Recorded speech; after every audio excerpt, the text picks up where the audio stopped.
Monsieur le ministre, vous venez de prononcer une leçon inaugurale à l'occasion de la célébration du centenaire de naissance d'Ousmane Sembène.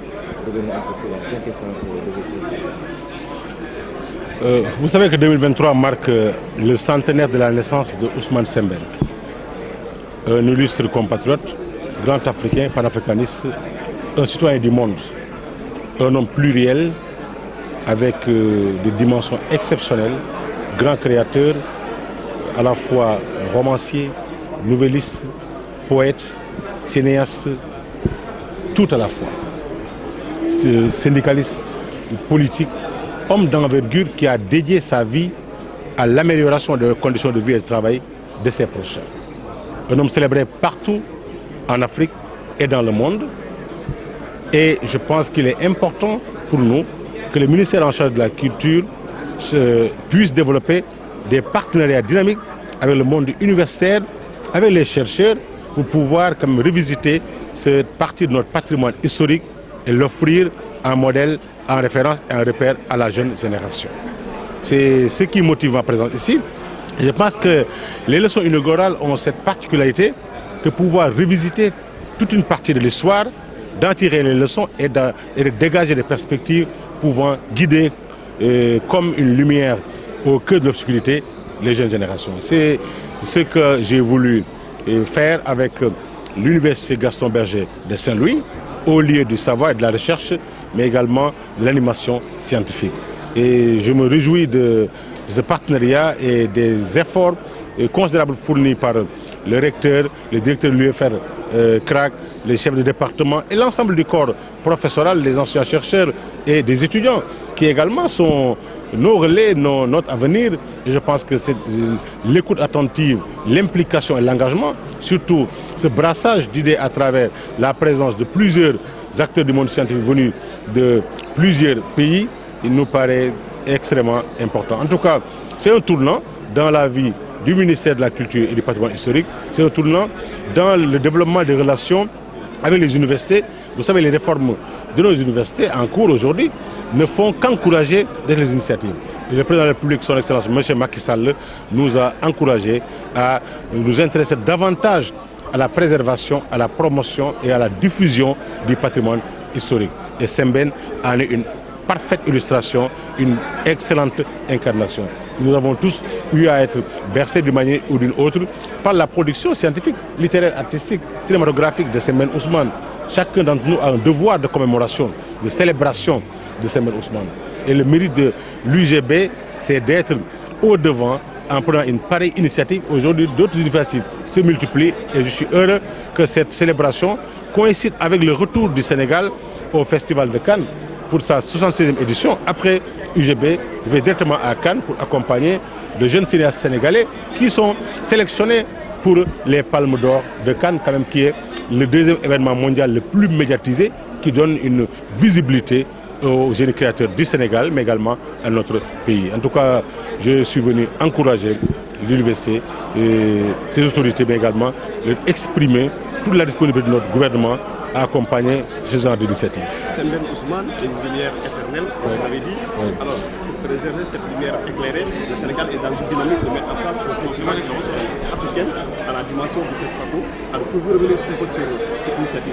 C'est vrai que je ne suis pas revenu sur cette problématique parce que j'ai voulu me focaliser sur la thématique, mais il faut retenir une chose. C'est Sembène que je viens de présenter. C'est Sembène célébré ici et ailleurs, partout dans le monde. C'est Sembène qui est même un des pères fondateurs du FESPACO. Est-ce qu'il mérite une absence totale de rencontres internationales bien organisées dans son pays et dédiées au cinéma? C'est une question très simple.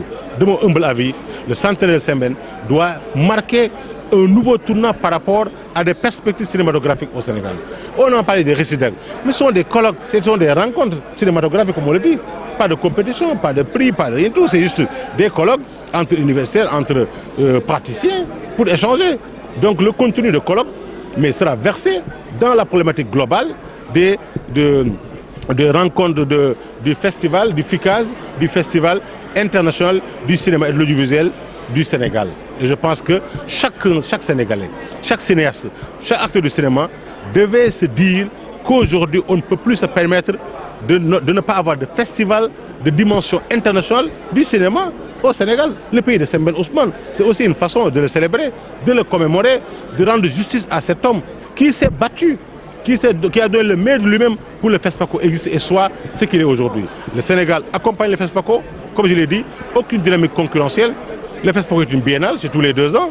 Le Sénégal peut prendre l'année, pair ou impair, pour avoir son festival d'envergure avec les plus grands, avec les Lions Sembène comme les plus grandes récompenses de ces moments de cinéma. Féliciter les artistes qui ont bien voulu participer à cette belle exposition des itinéraires artistiques de Saint-Louis. Et féliciter la directrice du centre, Karim, qui est derrière toute cette belle initiative, mais aussi les encourager et profiter de l'occasion pour rappeler mon appel au secteur privé et public de se lancer dans la dynamique de la promotion du mécénat culturel. Embellissez vos demeures, embellissez vos bureaux, embellissez vos lieux de villégiature par l'acquisition de produits artistiques de nos compatriotes et des amis du Sénégal qui viennent exposer ici.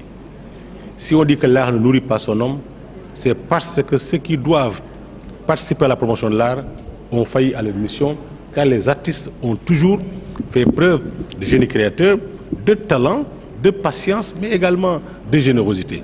Il nous revient à nous tous, chaque prix individuellement et nous collectivement, de participer à renforcer cette belle dynamique. C'est pourquoi, symboliquement, j'ai voulu, sur mes ressources personnelles, acheter quelques produits d'une valeur de 2 millions pour ma collection personnelle. C'est différent du ministère. Et je vais demander à mes collaborateurs après de venir également faire des acquisitions au titre du ministère pour les expositions, pour le ministère, mais également pour les cadeaux que l'État offre à des hôtes étrangers et à d'autres personnalités du pays pendant diverses occasions. Le ministère doit également être un client des artistes. Nous aussi, les acteurs majeurs du ministère doivent être des clients des artistes. De mon point de vue, le ministre de la Culture doit également avoir des résultats d'une collection personnelle qui quand même tutoie les autres, sinon j'aurais quelque part méconnu ma mission ou j'aurais pas donné l'exemple à travers des acquisitions pour dire aux autres faites comme nous, faites mieux que nous. Donc je suis fasciné par la qualité des œuvres que nous avons visitées. Ici, il faut dire itinéraire artistique, c'est à la fois une belle synthèse du beau, du bon et du brillant, mais également de la patience et du talent qui marche de la plus belle des manières. Donc je vous félicite, vous renouvelle toute ma disponibilité, conformément aux orientations du président de la République, son Excellence Macky Sall, qui croit en l'art. Partout, vous voyez autour de lui, c'est la décoration à travers des œuvres de nos créateurs. En tout cas, ce que nous avons vu aujourd'hui est la preuve que le talent est là, la volonté est là, le dynamisme est là. C'est à chacun d'entre nous de vous suivre et de vous accompagner. Vous pouvez compter sur nous. Merci.